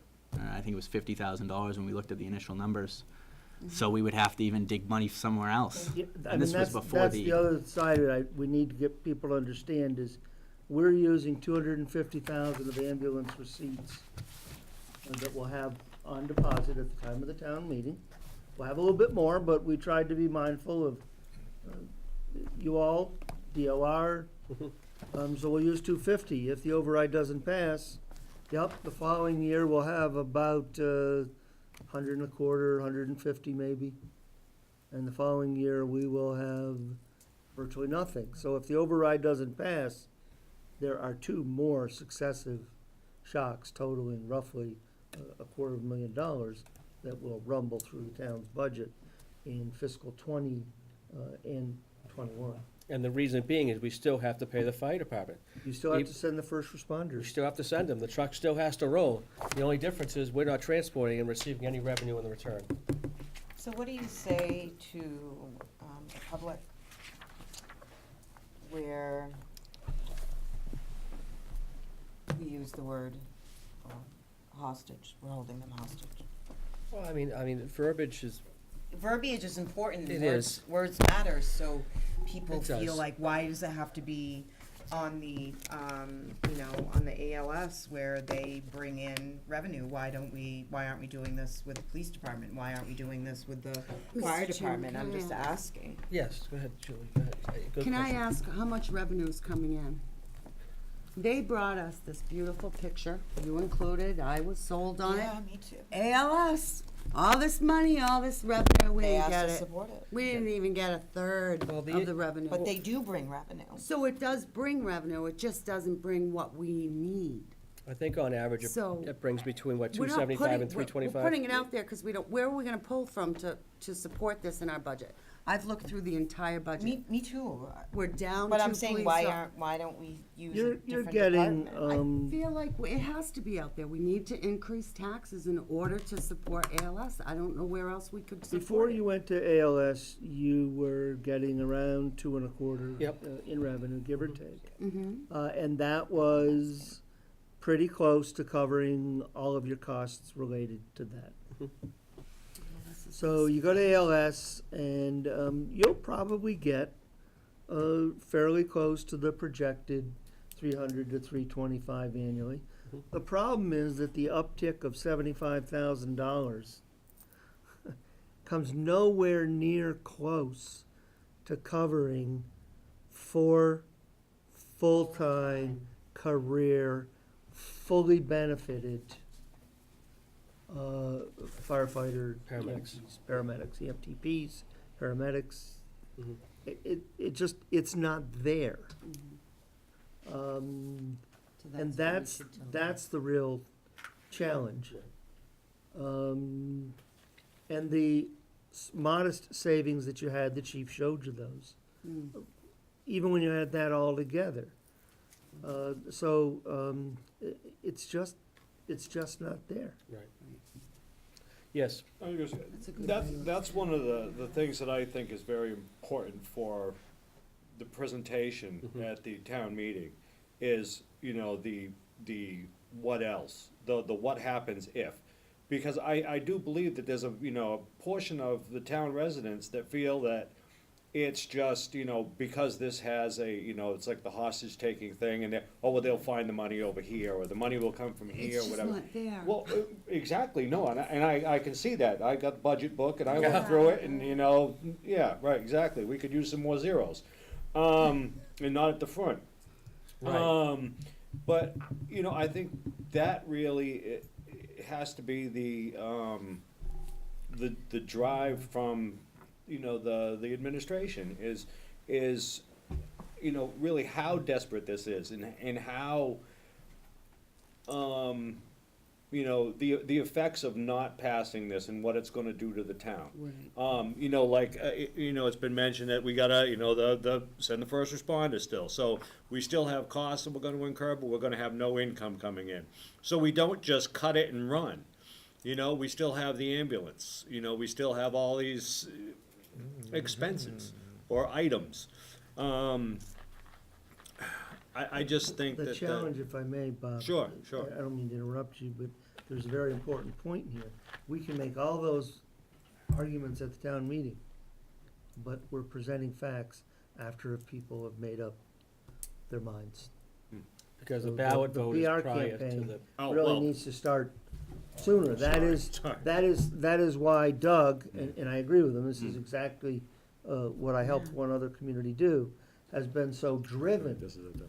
to try to have the town meeting before the Before election, because it's an opportunity to have a conversation with the community to let the people that you know. don't get under the current election first. Decision first, then facts. And that's why, we added that meeting on the 27th now, 27. 27th, specifically for people, residents to come into town hall and pose their questions and concerns and, you know, whatever concerns they have or questions to the Board of Selectmen. So hopefully we can field their questions appropriately. But to answer your questions, as far as the how things would go if it wasn't approved, we would lose all transporting service completely. For a minimum of at least a year, possibly more, depending on OEMS in Boston, depending on how Boston allows the licensing to happen. you can potentially, you can proposition and relicense, or try to get relicensed with an application typically after 12 months, but it could be longer. But to get, it won't happen. They will punish you. The state will punish you. And that's on TV, so I'm saying it loud and clear. The state will come in and say, you're done. Once AOS is gone, and you still have to send out first responders, fire trucks. The issue now is you won't be able to transport. So then what happens? Well, now, private sector ambulance service potentially might have to come in. A mutual aid service from other communities might have to come in. And what's the response times gonna be? Now your response time just went in between 4 to 8 minutes, now it's 10 to 15 minutes. Now, I don't know about you, but if I'm having some type of chest pain, I don't wanna wait 15 minutes for an ambulance. And that's the consequences of the security, safety, and the well-being of the community. That's what's at risk. That's what's at risk, is the safety and the well-being and the health of the patrons of this great community. I mean, I can't say it any better than that. And I just, Mr. Chairman, I want to follow up on Yes. the mutual aid. Mutual aid is for when you're providing your own primary aid. Right. No other community is going to levy taxes upon their residents to serve as your primary support system because you are unwilling to provide the primary service. And so as people talk about, why don't we just rely on mutual aid? Yeah, they'll help you out a little bit in the beginning, but that will quickly wear thin, and Right. people need to understand that. So here's what I'm hearing, if I may, Mr. Chairman. I'm hearing that 60 cents at this point, pending some more discussion perhaps with the public. Yeah. On Tuesday, for the camera, please attend, Sticking with it. 6:30 PM here. 6:30 PM here. Town Hall. Please Try to come. get as many adverts out as I can tonight. I'm hearing that 60 cents is sort of a line Yeah. in the sand. That's where you feel politically most comfortable. I'm hearing no specific direction on things to explore, but I will take, some of the things that I've been hearing and try to have some numbers ready. Otherwise, we'll simply have the laptop and do our best on the fly. Okay, Does that sounds good. Does that sound good with you like guys? what I'm hearing? Yes. You good? Yeah, I'm fine. Okay, yeah, good, yeah. With that done, Mr. Chairman, unless there's something else on the warrant, I'm hearing support for proceeding, subject to the public hearing meeting Tuesday night, Yes. to proceed with this override for this purpose at this amount of money at this point in time. That's That's where we're at right now, yes. okay. We in agreement? Yes. Diane? Yep. Yes, okay. So Thursday evening, you have, I wanted to make you aware of something from last night that we just got in the last day. Not good news. Not horrible, but not great news.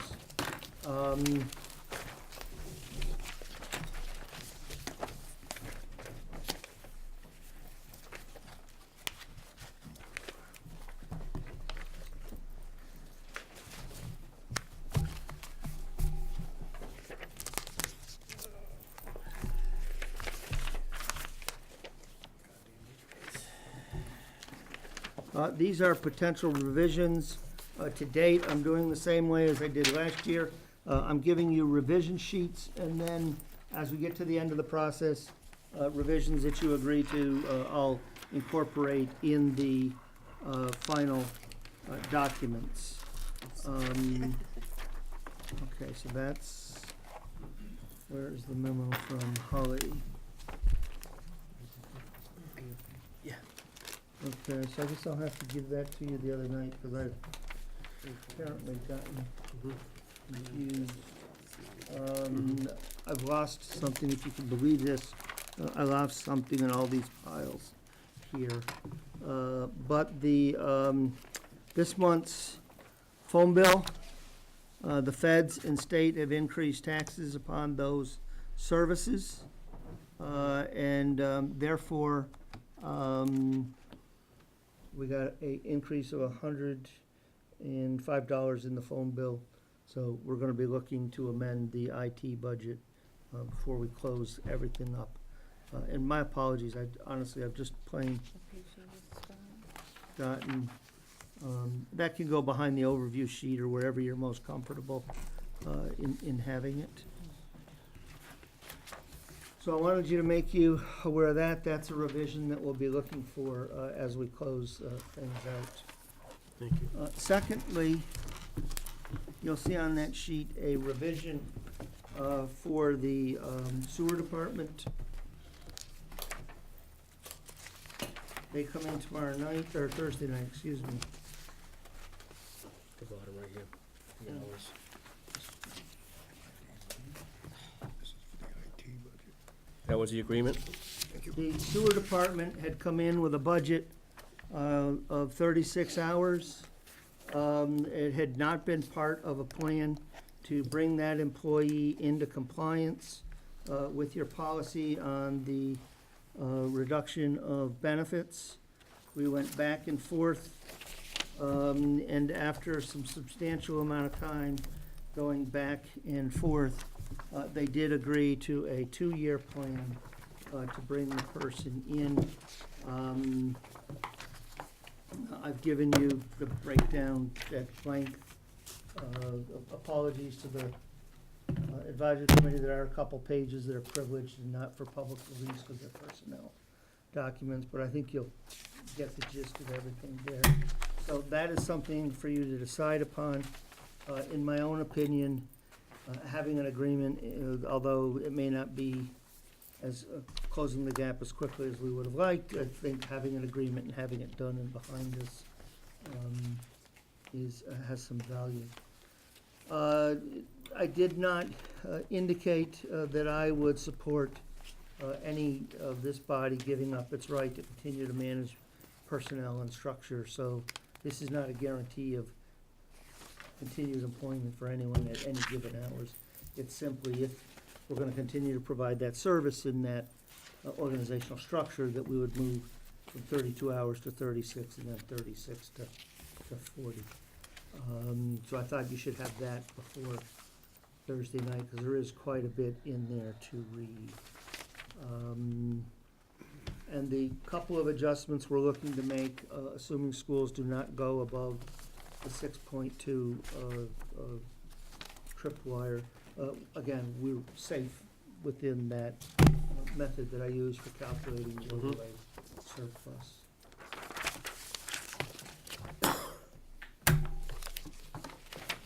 Mr. Chairman. Yep. Actually, I don't have anything to comment on this, so I want to switch topic. That's all right. You want to switch topic? Yeah. What's that?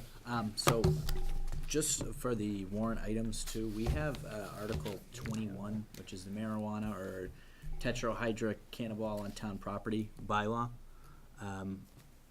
I was wondering if we could propose to strike that at town meeting, because it imposes a $300 fine on marijuana on top of what it used to be when it was illegal. I think this is when they decriminalized it. It was a $100 fine in Massachusetts. And now Templeton imposes another $300 fine if you're caught on any public lands or public ways also. They give you a $300 fine. So since it's being legalized, I thought probably to bring that bylaw up to speed. I'll take a look at it. I'll be directed by the sense of the board. The only thing I will say is alcohol is legal, and we have an open container prohibition in this community. Not uncommon in many communities. So that, well, it says, while in and upon any area owned by or under the control of the town, including but not limited to any street, sidewalk, public way, footway, passage, stair, bridge, park, playground, beach, recreation area, boat landing, public building, school ground, cemetery, or parking lot, or in or upon any place to which the public has a right of access as invitees or licensees. It's the same as the open container.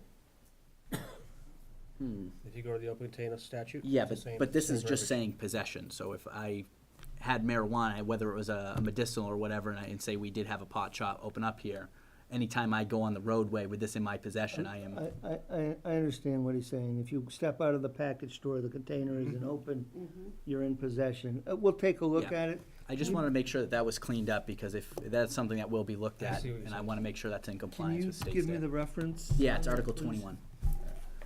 Is there a specific section? Section 1, but there's 5 Article sections and it's half 21, page. Section 1, I'll take a look at it tomorrow. Because that was passed in 2011, so I don't know. If I recall correctly, that was brought by the police chief when they initially decriminalized Yeah. pot in, I think, an ounce or less. Yeah, it was a something. $100 fine And- instead. But as the legislature, being a lot of attorneys down there like to do, they put a little thing in the law allowing each community to vote whether they want to have a penalty Mhm. and a fine. But since it's been legalized, formally by a statewide referendum, it may be, you have to look at the statute now to see Yeah, if that's. I'm not by any means You're endorsing talking that we about can. possession, not use. Yeah, I'm not saying we can go smoke pot on the common ground. I'm saying that just to Oh, avoid the darn. technicality of it. To avoid the technicality of it, that, No, it would make sense to restrict Let me that. try to I take want a this look at it. Okay. I think that's what that was in reference to, decriminalization. Right. Yeah, because it was right around 2011 was when it was decriminalized, so that would make Makes sense. sense. And now it's legal, so. I think you were on the board then, weren't you, Jeff? Was that? Were you on the board then? Yes. Yeah. I don't wanna strike the article altogether unless we absolutely. No, we look at the bylaw, Yeah. the 2011 the bylaw that's I in know, but place. do we have to strike the article altogether? Well, I think the state statute is you can't smoke it in public, right? You can't consume it in public. You have to consume it behind closed doors. I believe that was the last, they finalized them, I guess, just recently, but I haven't read that, but I think that was the gist of the rule, is that, public usage was banned. Yeah, so I think even if you do strike this entire law here, we're still covered by state statute. So if we just did away with it and then, cited what state statute is at town meeting, I think we would be covered. I'll take a look at it in the morning. Yep. If there's anything else, if you could please let me know, because I am rapidly running out of time to get things into a proper format and have them vetted through town council. Right. No, I'm good. Anything else? I don't know, I thought I did pretty good for 2 nights. I thought I'd, Can I just, so has your board been able to meet at all because of the storms? Have you all been able to discuss, like, any of this as a committee? Not as an individual committee, no, we haven't had a meeting in a few, I don't even know when our last one was. Have to look, it's. Are you able to make a meeting, like, on a different day than you normally We- would? The last meeting we had Just was to- Well, three what we've- storms ago. I was gonna say, think, what 'cause I we've wasn't done is there. we've scheduled a bunch of meetings, and I was just, we were sitting here at the beginning of the meeting here, I think we have a meeting scheduled for one of the updated dates, because that's what's been happening. Because we were gonna, Yeah, I was gonna have a meeting on a Thursday, but now the budget thing has been moved to a Thursday. And potentially, the following Thursday was gonna meet, because, just to have our regular meeting, but I think we may end up it depends on, being bumped. we're to driven again. by the school committee tomorrow night. Yeah. yeah. I, And that's what we had, one of the meetings scheduled was tomorrow night, we had to bump that, and then we had scheduled it for today, I think, and this was bumped, and I have to say We'll this have would to have probably a be Friday the first. meeting when Pete's come in and stuff. just been filling my mailbox with, the, Yeah, oh. I know, this will be the Redo. first time in a Updates. long Yeah, I've time been that, changing, and the well, advisory committee it's and the just- board of selectmen and the school committee have all been in the same room It's together, just the way it's which been is really happening. nice, yeah, so. yeah. We lost Yeah, I two think Wednesday that's- meetings, It and was now good. we've lost a Thursday, will be and good. It will be potentially we could lose another Thursday, so So I just wanted to We'll meet ask at them that JK's question. on, Yeah, there you go, Mondays, JK's, yeah. Do you guys have anything else to add for the Saturdays. good of the group? I'm good. You good? Anything else to add? Nope. Come on, snow god. I make You a guys have motion anything? to adjourn. I have a motion to adjourn. Do I have a second? Second, A motion is second. Any other discussion? I see none. Kim? Yes. Julie? yes. Diane? Yes. And I vote yes as well. Motion to adjourn? Yes, we didn't have any business, we didn't do anything. Right, so, we're good. All set. Thank you all for coming.